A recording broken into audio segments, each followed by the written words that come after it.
The Secret Newlyweds Chapter 1. North City. The days of relentless snowfall had finally come to an end. Tam D had been stuck on this plot point for days, with her supervisor urging her along, leaving her little time for revisions. Every nerve in her body was tense. After a lengthy discussion with Director Hua, they managed to find common ground, and she buried herself in rewriting. While her assistant brought in coffee, she was still hard at work. Sunlight streamed through the large window, bathing her figure in golden light. It was a scene of tranquility. As she typed furiously on her keyboard, her attention was completely absorbed by the screen. Only the smooth curve of her pale neck was visible. Her half-lowered lashes and the sunlit profile of her face seemed sculpted by the warm glow, like frost lingering delicately on an evergreen branch. It was hard to imagine that such a petite woman could craft such intricate and thrilling storylines. If not for being her assistant and witnessing her work firsthand, the assistant wouldn't have believed it. She placed the coffee on the desk quietly, the order tailored specifically to Tam D's preferences.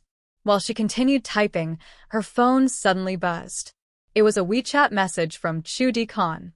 For some reason, this young master seemed unusually free today. Tam D opened the app, and his messages appeared. Chu Diệc Hành, are you home?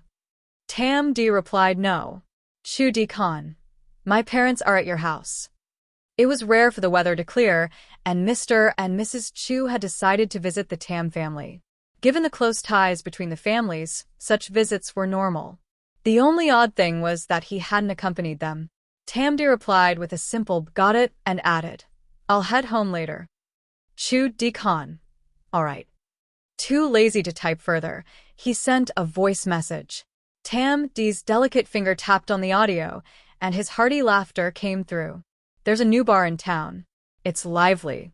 Want to check it out? In the background, the chatter of girls and loud music blended with his cheerful tone, making it clear that the young master was having a great time.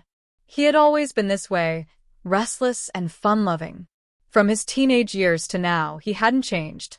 But he wasn't 18 anymore, he was 30. Tam D declined. You go ahead. They had grown up together as childhood friends, their bond stronger than most. But unlike typical friendships, theirs came with a promise of marriage, a pact between their families formed long ago when such traditions were fashionable. Though they rarely mentioned it aloud, they both remembered it clearly. It felt as if they were waiting for the right time, like a bell tolling to announce the fulfillment of this lifelong agreement. Lately, their families had started discussing it more frequently. Mr. and Mrs. Chu's visit today likely had something to do with this matter. It seemed that the time to discuss marriage had finally arrived.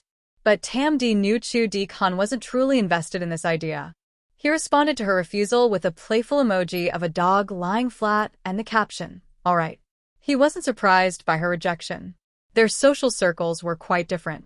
While his was vibrant and dynamic, hers was quieter and more private. Before the workday ended, Tam D resolved the troublesome plotline, much to her assistant's delight. Her assistant grabbed the signed-off documents with glee and dashed off. Tam D tidied up her workspace and realized she had misplaced a document. After searching thoroughly, she headed downstairs to retrieve a copy from the related department. It wasn't a particularly troublesome task. As she stepped out of the office, someone called after her. Hey you, come over here. Initially, Tam D didn't realize she was being addressed. But when the person described her outfit, she hesitated, then turned around. Yes, you. I need these 10 documents copied, a curly-haired woman said impatiently. Upon seeing Tam D's refined features, the woman paused briefly but handed her the papers without a second thought, assuming she was an intern.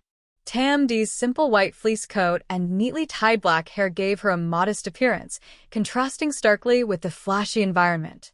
This unassuming look unconsciously evoked disdain from the other woman. What are you waiting for? Get moving. Bring them back when you're done. I have more documents to check, the woman snapped irritably. Tam D furrowed her brows but didn't say anything as her assistant appeared, seemingly on wings of fire. Ma'am, what are you doing here? Director Hua is looking for you, the assistant announced sharply, glancing at the curly-haired woman with a hint of disapproval. Tam D handed the papers back. "Sorry, I'm busy." She left without further interaction. The curly-haired woman stood there, stunned, clutching the documents. She quickly asked a colleague, "Do you know who she is?" The colleague glanced briefly before shaking their head. "No idea. She looks unfamiliar." Despite racking her brain, the curly-haired woman couldn't place Tam D. Most high-ranking individuals in the company were well known to her, and Tam D didn't fit the profile. But something about the situation felt unsettling, especially after the assistant's respectful demeanor. "Don't overthink it," the colleague said nonchalantly. "If she were someone important, she wouldn't dress so plainly." The curly-haired woman nodded reluctantly, though the unease lingered.